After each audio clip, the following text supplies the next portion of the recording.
حضرت عمر بن عبدالعزیز رحمۃ اللہ علیہ کے والد مصر میں ہوتے تھے، اور جناب عمر بن عبدالعزیز حضرت صالح بن کسان رحمۃ اللہ علیہ ایک محدث تھے، ان کے پاس مدینہ طیبہ میں تعلیم حاصل کرتے تھے۔ تو آپ نے اپنے استاد صاحب کے پیچھے عصر کی نماز پڑھی تو ایک رکعت آپ کی لیٹ تھی، اٹھ کے آپ نے نماز پوری کی تو حضرت صالح بن کسان محدث تھے،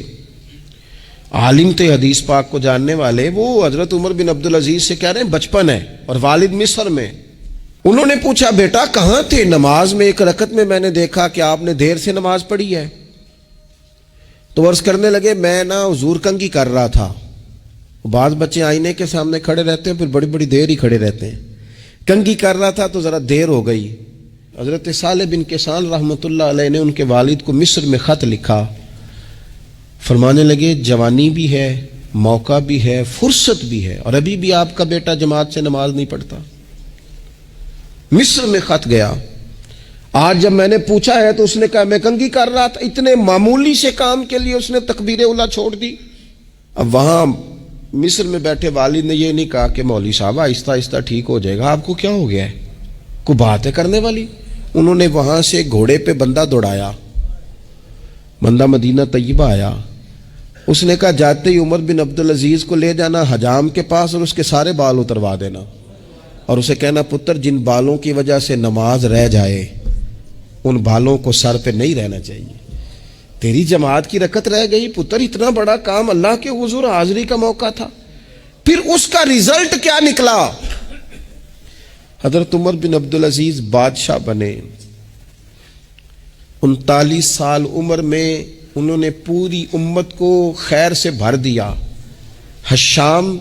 بن عبد الملک کے بھی 11 بیٹے تھے، جناب عمر بن عبدالعزیز کے بھی 11 بیٹے تھے۔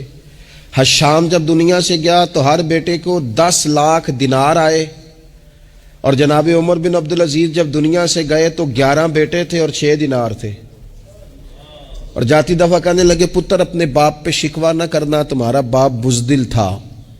2 رستے تھے، یا تو میں اپنے لیے جہنم کٹھی کرتا اور تمہارے لیے جائیداد بناتا، لیکن میں بزدل تھا، دوزخ سے ڈر گیا،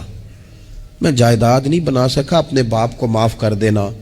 تو بچے کہنے لگے ابا جی ہم جس گلی سے گزرتے ہیں لوگ اٹھ کے کھڑے ہو جاتے ہیں کہ نیک باپ کی اولاد جا رہی ہے،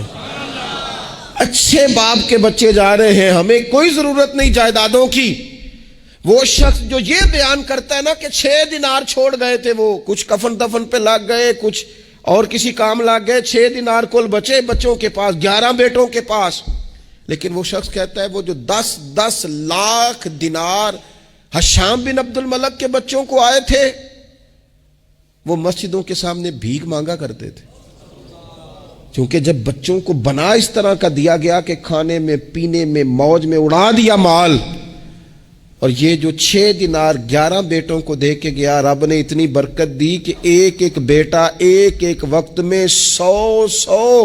گھوڑے مال کے بھرے ہوئے رب کے رستے میں خیرات فرمایا کرتے تھے۔ اصل دولت اولاد ہے،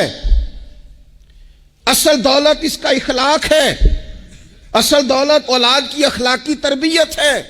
ایسا نہ ہو کہ مال کمانے کے چکر میں اصل دولت سے ہاتھ دھو بیٹھے، ایسا نہ ہو کہ بینک پیسوں سے بھر جائے اور ہماری اولاد ہاتھوں سے نکل جائے، ایسا نہ ہو کہ ہم نے یاروں کو ٹائم دے دے کے تو بڑی دور نکل گئے ہم، لیکن ہمارے بچے کے ذہن میں چند سوالات تھے، ہم انہیں مطمئن نہیں کر سکے،